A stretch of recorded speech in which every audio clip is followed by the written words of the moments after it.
நேற்றைக்கு மாலை பாராளுமன்றத்தில் தொகுதி மறுவரையறை மற்றும் மகளிர் மசோதாங்கிற அந்த டபுள் என்ஜின் பில்லு தோற்கடிக்கப்பட்டு விட்டது. இன்றைக்கு காலையில் தினத்தந்தியுடைய தலைப்புச் செய்தி, தொகுதி மறுவரையறை மசோதா தோல்வி. தினகரன், தமிழ்நாட்டுக்கு ஆபத்தை தரவிருந்த தொகுதி மறுவரையறை மசோதா தோல்வி. தமிழ்நாடு தப்பித்ததுன்னு போஸ்ட் போடுறேன். தினமணி, பெண்களுக்கான இடஒதுக்கீடு ஒரு ஐஃபன் டீலிமிட்டேஷன் தொகுதி மறுவரையறை மசோதா தோல்வி. தினமலர், மகளிர் இடஒதுக்கீட்டு மசோதாவுக்கு ஆதரவில்லை. தமிழ்நாட்டில் காசு கொடுத்து வாங்குறாங்க பத்திரிகைகள். ஒவ்வொரு பத்திரிகையும் ஒரே செய்தியை என்னென்னவாக போடுகின்றன. அதாவது காசு கொடுத்து யார் வாங்குறாங்களோ அவங்களுக்கு எப்படியெல்லாம் விஷத்தை கொடுக்குறாங்க அப்படிங்கிறது இதை பார்த்தாலே தெரியும். எடப்பாடி பழனிசாமி இன்றைக்கு ஆங்கிலத்தில் ஒரு ட்வீட், நீளமான ட்வீட்.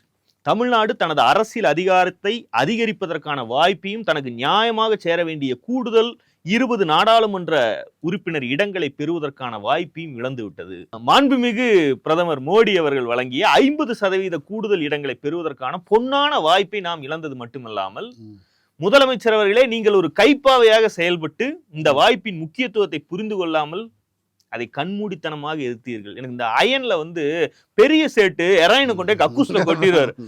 இதோட மதிப்பு தெரியுமா உனக்குன்னு அவன் வருவான்ல, அது மாதிரி எடப்பாடி கக்கூஸ்ல கதறாரு. சம்பவம் பண்ணதே அவருதான். 2011ஆம் ஆண்டின் மக்கள் தொகை கணக்கெடுப்பின் அடிப்படையில் தொகுதி மறுவரையறை செய்யப்பட்டிருந்தால் நாம் 9 இடங்களை இழந்திருப்போம். 2011 சென்சஸ் அடிப்படையில் ஜி கொடுத்திருந்தாருன்னா 9 சீட்டு போயிருக்கும். இந்த மசோதாவுக்கு நீங்கள் செய்த சிந்தனையற்ற, யோசிக்காமல் செய்து கொண்டிருக்கிற இந்த எதிர்ப்பின் காரணமாக தொகுதி மறுவரையறை இனி 2026ஆம் ஆண்டின் சென்சஸின் அடிப்படையில் தான் செய்யப்படும். இதை எதிர்த்து இந்த பில்லை தோற்கடித்ததற்கான நோக்கமே சென்சஸின் அடிப்படையில் இதை செய்யக்கூடாது. சென்சஸின் அடிப்படையில் செய்தால் இந்த ஒன்றிய அரசு சொன்ன 70களுக்கு பின்னாடி எந்த சென்சஸ் எடுத்தாலும் 71, 91, 2001 எப்ப செய்யலாம்னா 71 சென்சஸ்ல இந்தியா முழுக்க என்ன மக்கள் தொகை விழுக்காடு இருந்ததோ அதிலிருந்து தென் மாநிலங்கள் எவ்வளவு குறைத்திருக்கிறதோ இதே அளவு மக்கள் தொகை குறைப்பை சீராக மற்ற மாநிலங்களும் செய்து விட்டால் அப்ப செய்யலாம். இல்லாட்டினா நீ 71ல எல்லாரும் மக்கள் தொகை கட்டுப்பாட்டு வேலைகள்ல ஈடுபடுறதுக்கு முன்னாடி ஒரு மக்கள் தொகை இருந்துச்சு பத்தியா, அதுல இருந்து செய்யுங்கிறதா இதை எதிர்ப்பதற்கான அடிப்படையான நோக்கம். இவர் என்ன சொல்றாரு, இப்ப இது நிறுத்திவிட்டீங்கல்ல, இன்னும் நமக்கு வடக்க நிறைய புள்ள பெத்துக்குவாங்க. 2026ல ஒரு சென்சஸ் வரும். அந்த சென்சஸின் அடிப்படையில இதே மாதிரி கொடுத்தாங்கன்னா இன்னும் நமக்கு குறைஞ்சிருக்கும். மோடி 4 சவுக்கடி போடுறாரு, 4 சூடு வைக்கிறாரு அப்படின்னு நீங்க இதை தடுத்துட்டீங்க. அடுத்த வருஷம் வச்சாருன்னா 5 வைப்பாரு. அந்த எக்ஸ்ட்ரா ஒரு சூட்டுக்கு காரணமே நீங்க தான் அப்படிங்கறதான் எடப்பாடி பழனிசாமியுடைய இந்த ட்வீட் சொல்லக்கூடிய வாதம். மேலும் 98ஆம் ஆண்டில் அப்போதைய பிரதமர் வாஜ்பாய் அவர்களுடைய தலைமையில் மதிப்பிற்குரிய புரட்சி தலைவி அம்மா அவர்கள் பெண்களுக்கான இடஒதுக்கீட்டு மசோதாவை கொண்டு வந்தார். அந்த காலகட்டத்தில் உங்களுடைய இந்திய கூட்டணி கட்சிகளே அந்த மசோதா நிறைவேறாமல் போவதை உறுதி செய்து விட்டன. இந்த முறையும் அந்த மசோதாவை எதிர்ப்பதன் மூலம் நீங்கள் இந்த உயரிய நோக்கத்தை சேர்த்து விட்டீர்கள். இதன் மூலம் தமிழ்நாட்டுக்கும் இந்தியாவுக்கும் இந்திய நாடு முழுக்க இருக்கக்கூடிய பெண்களுக்கு மிகப்பெரிய அநீதியை இழைத்து விட்டீர்கள். ஒரே மசோதாவை 20 தடவை கொண்டு வருவாங்களாம். ஏற்கனவே இந்த மசோதாவை கொண்டு வந்து பாஸ் பண்ணிட்டாங்க. 26க்கு பிறகு விழா கொண்டாடினார் பிரதமர். நாடாளுமன்றத்துடைய வாசல்ல கூட்டமா பெண் எம்பிகள் எல்லாம் வர வச்சு போட்டோ எடுத்துட்டு, இது வரலாற்றில் முக்கியத்துவம் வாய்ந்த நாள், இதை நான் மிகப்பெரிய சாதனையை செஞ்சுட்டேன் அப்படின்னு சொன்னது 2023ல. ஆமா, அதை பண்ணிட்டு எப்ப அமலுக்கு வரணும் அதுக்கான ஒரு தேதியை வச்சாங்க. இப்போ கடைசியில் பார்த்தா ஒரே மசோதாவை இத்தனை முறை அமல்படுத்திட்டு கேட்டா அதை முன்னாடி வச்சுட்டு இதுக்கு பின்னாடி இருக்கக்கூடிய சதி வேலையை மறைச்சிட்டாங்க. நீங்கள் எதை கொண்டாடி கொண்டிருக்கிறீர்கள்? தமிழ்நாட்டுக்கு நீங்கள் ஏற்படுத்திய சேதத்தையா அல்லது பெண்களுக்கு அதிகாரம் கிடைத்த மிகப்பெரிய வாய்ப்பை தடுத்து சீரழித்ததையா? எதுக்காக நீங்க இப்ப கொண்டாடிட்டு இருக்கீங்க அப்படின்னு எடப்பாடி பழனிசாமி கேட்கிறார். எல்லாம் கேட்கிறாரு, கரெக்ட். இந்த கருமத்தை தமிழ்ல கேட்கலாமே. போட்டு 3 மணி நேரம் ஆச்சு அந்த ட்வீட். தமிழ்நாட்டுல தானே அரசியல் நடத்துறீங்க, உங்களுக்கு ஆங்கிலம் தெரியாது தானே? ஆங்கிலத்தை எதற்காக தலைவர்கள் பயன்படுத்துறாங்க? தமிழே தெரியாதவர்களுக்கு அதெல்லாம் புரியணுங்கிறதுக்காக. அப்படி போடும்போது கூட தமிழ்ல ஒரு முறையும் ஆங்கிலத்துல ஒரு முறையும் ஒரே தகவலை போடுவதுதான் வழக்கம். எடப்பாடி பழனிசாமி எதற்காக இதை ஆங்கிலத்தில் மட்டும் போடுகிறார்? ஏன்னா இந்த செய்தி அவர் தமிழ்நாட்டுக்கு சொல்லுவதில்லை. கூடுதலாக இந்த செய்தி தமிழ்நாட்டுக்கு சொன்னால், தமிழில் போட்டால் எல்லா செய்திகளும் வரிக்கு வரி இதை அப்படியே நியூஸ் கார்டாக போட்டா, இப்ப நான் படிச்சேன் பாத்தீங்களா, இதை இந்த பொன்னான கருத்து எல்லாம் அடுத்த வாரம் தேர்தலை வச்சுட்டு தமிழ்நாட்டு மக்கள் படிச்சா கட்ட விளக்கமாத்த கொண்டு அடிப்பாங்கிற அச்சத்தாலதான் இது வந்து அண்ணாமலை ரொம்ப நாளா பண்ணிட்டு இருந்தாப்ல. அண்ணாமலை தமிழ்நாட்டுல கலவரத்தை ஏற்படுத்தணும்னு தமிழ்ல போடுவாப்ல. இங்க தனக்கு எதையாவது செருப்படி உழுகும், டெல்லியில கூப்பிட்டு கேள்வி கேட்பாங்கிற பயம் வரக்கூடிய விவகாரத்தை மட்டும் இங்கிலீஷ்ல மட்டும்தான் அந்த ட்விட்டர் இருக்கும். அது ஏன்னா அது மக்களுக்கு கிடையாது, மாஸ்டர்ஸ்க்கு. அதே வேலையை வந்து இப்ப அண்ணாமலை துரத்துங்க, நான் அந்த வேலையும் சேர்த்து பண்ணி தரேங்கிறதான எடப்பாடியுடைய கூட்டணியுடைய அடிப்படையே. அந்த வேலையை வந்து செய்து கொண்டிருக்கிறார். அதாவது தமிழ்நாடு அரசு திமுக அனைத்து கட்சி கூட்டம் கூட்டி இந்த விவகாரத்தை ஏற்கனவே பேசிய போது அதிமுகவும் கலந்து கொண்டுச்சு. அதுல ஜெயக்குமார் கலந்து கொண்டார். அவர் அப்போ தமிழ்நாடு அரசு திமுக எடுக்கக்கூடிய இந்த விவகாரத்தில் எடுக்கக்கூடிய முடிவுகளுக்கு சம்மதம் தெரிவிப்பதாக சொல்லி அந்த ஒட்டுமொத்த நாடாளுமன்ற தமிழ்நாட்டுடைய பிரதிநிதித்துவம் 7.2% இருக்குன்னா அது குறையாமல் இருப்பதற்கு நாங்கள் கூட நிக்கிறோம் அப்படின்னு சொல்லியாச்சு. இப்ப வந்து மோடி இப்ப குறைச்சது கம்மியா குறைச்சிருக்காரு, நீங்க இதை தடுத்து நிறுத்தினால அடுத்த சென்சஸ்ல குறைச்சு ஜாஸ்தி குறைப்பாருன்னு சொல்றேன்னா அப்ப மோடி இருக்கணும்ல, மோடி பதவியில் இருக்கணும்ல. அதிமுக, பாஜக, பாமக மூன்றும் மகளிர் இடஒதுக்கீட்டு மசோதா தோத்துருச்சு, திமுக தோற்கடிச்சிருச்சு அப்படின்னு ஒப்பாரி வைப்பதைத்தான் நேற்று நைட்டே ஆரம்பிச்சிட்டாங்க. இன்றைக்கு முழுக்க இந்த விவகாரத்தை அவர்கள் அணுகுவதற்கான வழிங்கிறது அங்க இதைத்தான் கண்டுபிடிச்சிருக்காங்க. இதை எப்படி நம்புவாங்கன்னு முதல்ல தெரிய வேணாமா? முதல்ல மகளிர் இடஒதுக்கீட்டு மசோதாவை தமிழ்நாடு நிறுத்திவிட்டது, திமுக நிறுத்திவிட்டது நீங்க சொன்னீங்கன்னா, இன்னைக்கு காலையில தனிநபர் மசோதா கொண்டு வந்து உனக்கு மகளிர் இடஒதுக்கீடு மசோதா தானே வேணும், நான் தரேன் மகளிர் தனிநபர் மசோதா போட்டாங்க. அவ்வளவு பெண்கள் மீது கரிசனம், மகளிருக்கு அதிகாரம் அளிப்பதில் உங்களுக்கு தீவிரம் இருந்துச்சுன்னா பாஸ் பண்ணி விட்டுருங்க. 33% தான் கேட்குறாங்க. எந்த கிளாசிஃபிகேஷனும் வேணாம், எந்த ஒரு சர்வே வேணாம், சாதி வாரி கணக்கெடுப்போ மக்கள் தொகை கணக்கு எதுவுமே தேவையில்லை. 33% கண்ணை மூடி இப்ப இருக்கிற 543ல குடுன்னு சொல்லி திமுக உணர்ந்திருக்கு.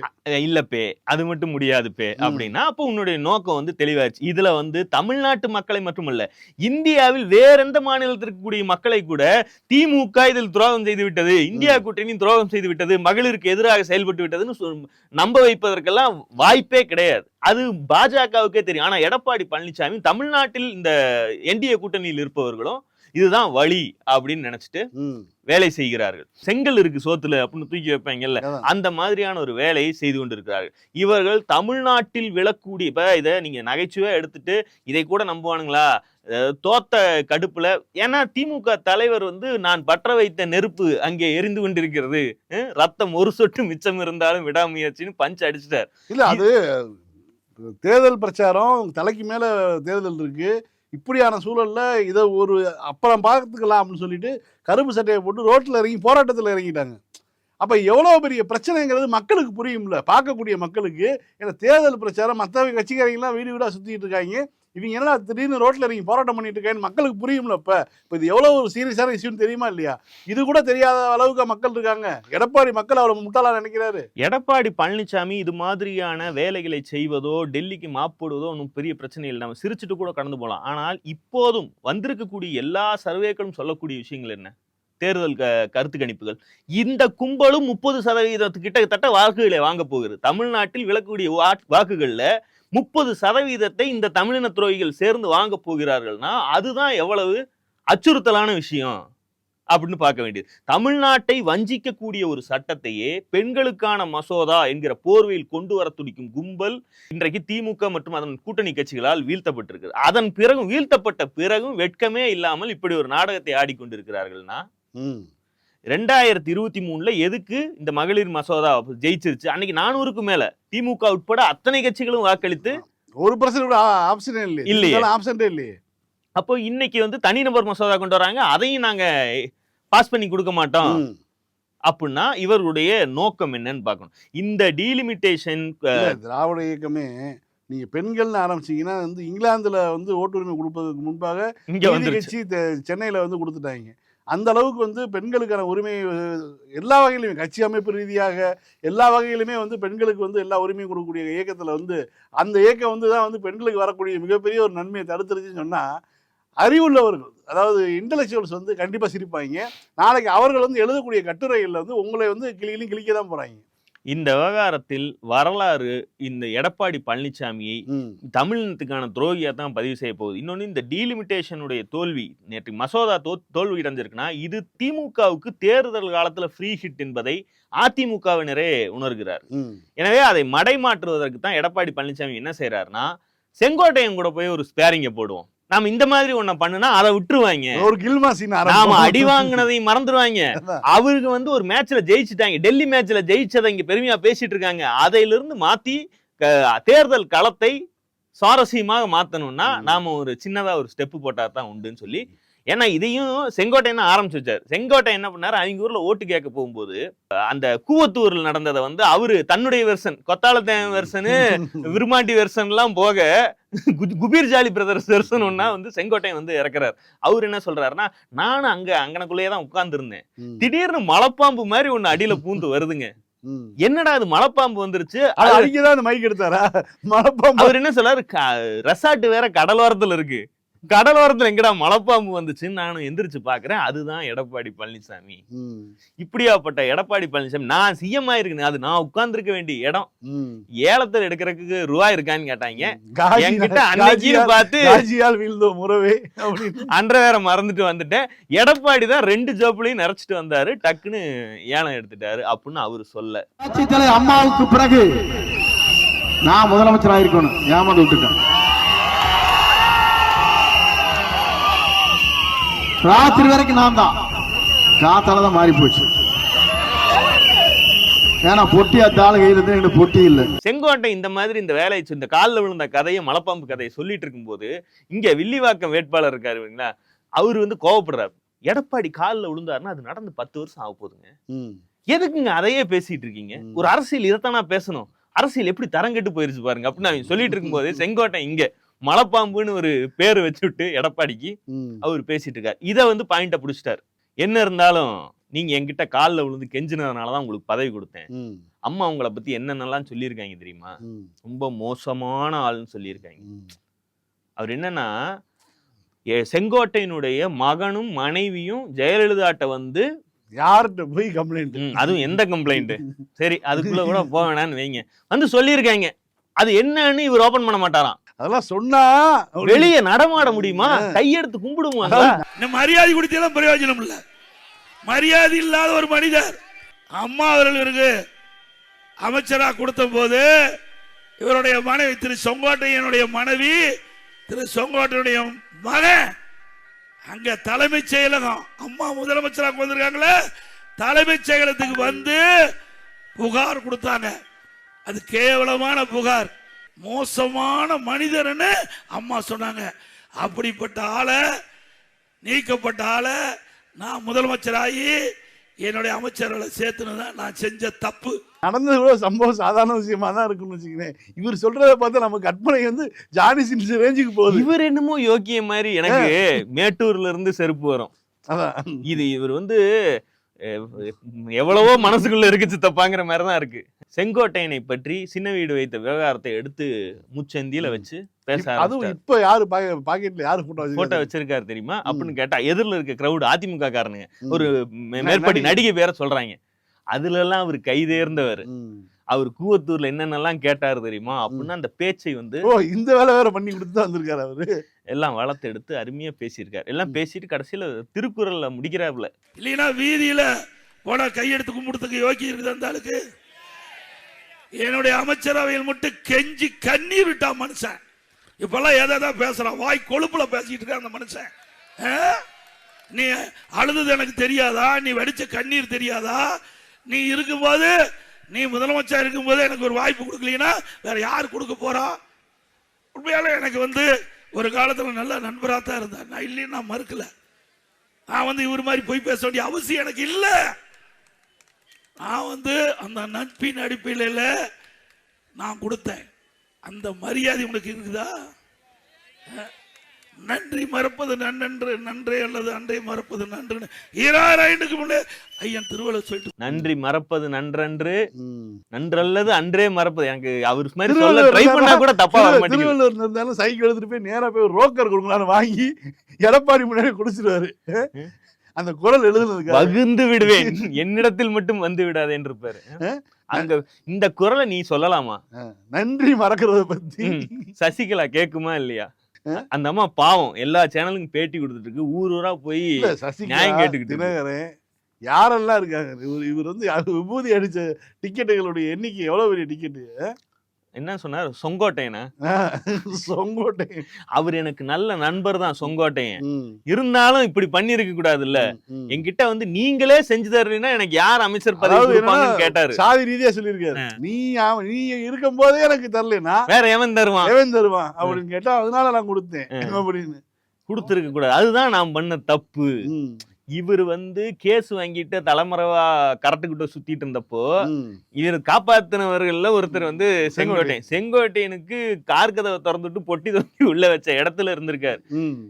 ஏமாவாச நீயே பண்ணி கொடுக்கலன்னா எனக்கு யார் பண்ணி கொடுப்பாங்கிறதுதான் செங்கோட்டையன் கேட்ட வெர்சன். ஆனா இவர் அதை எப்படி சொல்றாருன்னா, நீங்களே பண்ணி கொடுக்கலீங்கன்னா வேற யாரு பண்ணி கொடுப்பாங்க? எல்லாம் எடுத்து வச்சிருக்கேன். அதை விட முக்கியமான மேட்ரு, எல்லா ஆதாரங்களும் நான் முதலமைச்சரா இருந்தப்ப, ஏண்டா முதலமைச்சரா இருக்கிறப்ப எடுத்து வைக்கிற ஆதாரமா. செங்கோட்டையன் அவர்களே, சிந்திக்க வேணும் என்று நாக்கு இருக்குது, வாக்கு பேசுனே, அசிங்கமா போய் ரோட்ல நடக்க முடியாது. அத்தனை ஆதாரத்தை வச்சிருக்கிறேன். சும்மா நினைச்சிட்டு இருக்க, நான் முதலமைச்சர் இருக்கும்போது நீ போட்ட ஆட்டமெல்லாம் எங்களுக்கு தெரியும், எல்லா ஆட்டமும் தெரியும் தேம்பா. நீ யாரெல்லாம் எப்பப்ப கேஸ் இருந்தது எல்லாம் நான் முதலமைச்சர் இருக்கும் போதே எடுத்து வச்சுட்டேன். நீ என்னைக்கு பிடிஎம் செயல்பட ஆரம்பிச்சியோ அன்னைக்கே நான் உஷாராயிட்டேன். என்ன எடுத்து வச்சிருக்காருங்கிறீங்க? பிட்டு. இவர் மட்டும் இல்ல, அதிமுகவுடைய முன்னாள் அமைச்சர்கள் அத்தனை பேருடைய வீடியோவையும் அக்காளும் தங்கச்சியும் ஹார்ட் டிஸ்கா சேர்த்து வச்சிருக்காங்கன்னு, அதெல்லாம் கொடநாடு பங்களாவில் பாதுகாக்கப்பட்டது அப்படிங்கறது எல்லாம் சொல்ல கேள்விதான். அதாவது சசிகலா ஜெயிலுக்கு போனவன் அந்த அம்மா என்னன்னா, எப்ப பார்த்தாலும் நான் வந்து பெங்களூர் போனேன், பெங்களூர் எதுக்கு போனேன்? ஆர்சிபி மேட்ச் பார்க்க போன மாதிரியே சொல்றேன். நீ ஜெயிலுக்கு போன இல்லையா? சரி, அதை விட டானிக்கு போய் உள்ள போய் என்னது பர்ச்சேஸ் பண்ண போனீங்களா? பெங்களூர் போயிட்டு வர்றதுக்குள்ள தூக்கிட்டு போயிட்டாங்கப்பா ஆச்சு அப்படிங்கிறாரு. இந்த அம்மாவை அனுப்பி விட்டுட்டு கொடநாடு பங்களாவை கொள்ளையடிப்பதற்கான நோக்கம் என்னங்கறத அவரே ஒப்புதல் வாக்குமூலம் கொடுக்கிறார். எல்லாத்தையும் நான் முதலமைச்சரா இருந்தப்பவே ஆதாரங்கள்லாம் எடுத்து விட்டேன், எடுத்து வெளியே விட்டேன்னா ஒரு பய சோடா விற்க முடியாது, கண்ணு கிண்ணெல்லாம் அவிஞ்சு போயிரும். நீங்க நல்ல ஆம்பளை வீடியோ வெளியே விட்டு பேசணும்ப்பா. ஆனா நீ உனக்கு இல்ல அதை பாக்குறக்காக இந்த கருமத்தை மூஞ்சி பிளர் பண்ணிட்டு ஜப்பான் வீடியோ மாதிரி கூட விடு, அது கூட பிரச்சனை கிடையாது. ஆனா நீ ஆதாரத்தை பாம்ப வெளியே விட்டுட்டு பேசு. அண்ணாமலை கிட்ட கேளு, எப்படி விடுறதுன்னு கேளு. இல்ல விஜய்கிட்ட கேளு, 4Kலயே வெளியே விட்டு ஜாலியா சுத்திக்கிட்டு இருக்கான் ஜனநாயகன். அது மாதிரி நீ வந்து செங்கோட்டையனை வச்சு உடட்டும். செங்கோட்டையன் என்ன பண்ணாருன்னு நாட்டு மக்கள் பாக்கட்டும். இந்த வயசுலயும் பண்ணாரா இல்லையா? அது எவ்வளவு பெரிய விஷயம். இது ஒரு பிரச்சனைன்ட்டு இவர் வந்து எல்லாத்தையும் எடுத்து வச்சிருக்கேன். அப்ப உறுதியாயிருச்சுல்ல கொடநாடு கொள்ளை எதற்காக நடந்தது. இவர் வீடியோ உட்பட எல்லா வீடியோ இருந்துச்சு. இவர் என்ன பண்ணிருக்காருன்னா மத்த வீடியோவெல்லாம் வச்சிருக்காரு. அதான் ஒருத்தன் கேக்குறான், அப்ப டெய்லியும் பாப்பாரா? அது நமக்கு தெரியாது. எடப்பாடி அப்படிப்பட்ட ஆளா இன்னும் அதை வச்சு பாத்துட்டு இருக்காரா? வச்சிருக்கான்னு சொல்றாரு. இவரத மட்டும் நைஸா அழிச்சிட்டு செங்கோட்டையன் உட்பட மத்த எல்லா வீடியோவையும் வச்சிருக்காரு. எங்க வச்சிருக்காருங்கிறதான் தெரியல. செவ்வந்தி இல்லத்தில் வைத்திருக்கிறாரா, எடுக்க போகும்போது 2 நெடுஞ்சாலை நகர் வீட்டுல வச்சிருக்காரான்னு தான் தெரியல. ஒரு பக்கம் டீலிமிட்டேஷன்ல இப்படி பத்தி எரிந்து கொண்டு இருக்கிறது, வாங்கி அடியை மறைத்து விட்டு இவர் செங்ஸ் வீடியோ என்கிட்ட இருக்கு உடவா அப்படின்னு தொண்டர்கள்ட்ட பேசுறது முக்கியமான விஷயம். எனக்கு என்ன கேள்வினா, திமுகவுடைய இளைஞரணி செயலாளர், தமிழ்நாட்டுடைய துணை முதலமைச்சர் தேர்தலுக்கு தேர்தல் வேன் மேல ஏறி நின்னு இப்ப வந்து போட்டோவை கூட அவர் கொண்டு போக தேவையில்லை, ட்ரோன்ல வச்சு கோயம்புத்தூர்ல வந்து சுருட்டி காட்ட மாட்டேங்கிறான்னு சொல்லி இவங்களே அடிச்சு அனுப்பி எடுத்துட்டு வர்றேன்னு இவர் சொல்றாருன்னு அவங்களே ட்ரோன்ல வச்சு பறக்க விட்டு இல்ல நாங்க கொண்டு வந்திருக்கோம் அப்படின்னு காட்ட சொல்றாங்க. இப்ப இதை காட்டுவதுடைய நோக்கம் என்ன? நம்ம ஏற்கனவே பேசியிருக்கோம். காலில் விழுந்து பதவியை ஏலம் எடுத்த நீங்கள் தமிழ்நாட்டு மக்களுக்கு எத்தனை துரோகங்களை இழைத்திருக்கிறீர்கள்ங்கிறதான் கேள்வி. நீங்க காலில் விழுந்தது விருப்பப்பட்டு விழுந்தீங்க, தனிப்பட்ட முறையில விழுந்தீங்கிறதெல்லாம் கதை இல்லை. யார் காலில் விழுந்தீங்க? உங்க கட்சியுடைய அன்றைய பொதுச் செயலாளர் காலில் விழுந்தீங்க. காலில் விழுந்து அந்த அம்மா ஜெயில அனுப்பிட்டு அந்த அம்மாவுக்கு விபூதி அடிச்சுட்டு அந்த பெற்ற ஆட்சியை பாஜகவுடைய அடிமை ஆட்சியாக தமிழ்நாட்டில் நடத்தினீங்க. இதுதான் வந்து அந்த செயல் மீது இருக்கக்கூடிய விமர்சனம். இந்த விமர்சனம் பர்சனல் அட்டாக்குங்கிறாங்க. எடப்பாடி பழனிசாமி சொல்றாரு, எடப்பாடி பழனிசாமியின் பேரோலில் வேலை செய்கிற ஊடகவியலாளர் அத்தனை பேரும் சொல்றாங்க இது பர்சனல் அட்டாக். நாடறியே வந்து தொலைக்காட்சியில லைவ்ல வந்து நீ வந்து டைவ் அடிச்சு இது பண்ணீங்க. இதுல என்ன பர்சனல் அட்டாக்? அவங்க கேட்கறது என்னன்னா, எதற்காக நீங்க காலில் விழுந்தீங்க? நீங்க பதவி வாங்கணும், அந்த அம்மா பதவி கொடுத்தது.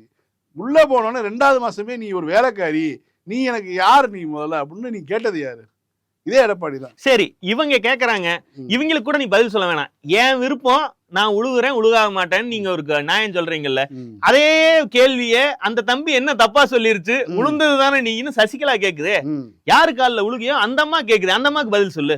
அந்த பதில் சொல்ல வேண்டிய தேவை இருக்குல்ல. இது பர்சனல் அட்டாக்னு சொல்லக்கூடிய எடப்பாடி பழனிசாமி மறுபக்கம் தன்னை விட சீனியரான அந்த கட்சியில் தனக்கு முன்னாடி அவர் என்ன இவரு சுத்திட்டு இருந்த காலத்துல அவர் மினிஸ்டர் ஆயிட்டார்ல, 77 எம்எல்ஏ 80 மினிஸ்டர். அப்படியான ஒரு ஆளை அவரு செகண்ட் சேனல் வச்சிருக்காருன்னு நீ வந்து அவங்க ஊர்ல ஓட்டு கேட்க போகும்போது சொல்றீங்கன்னா, நீங்க காலில் விழுந்ததை சொல்றது பர்சனல் அட்டாக்கா, செங்கோட்டை செகண்ட் சேனல் வச்சத அரசியல் மேடையில பேசுறது பர்சனல் அட்டாக்கா? எனக்கு புரியல சீரியஸாவே.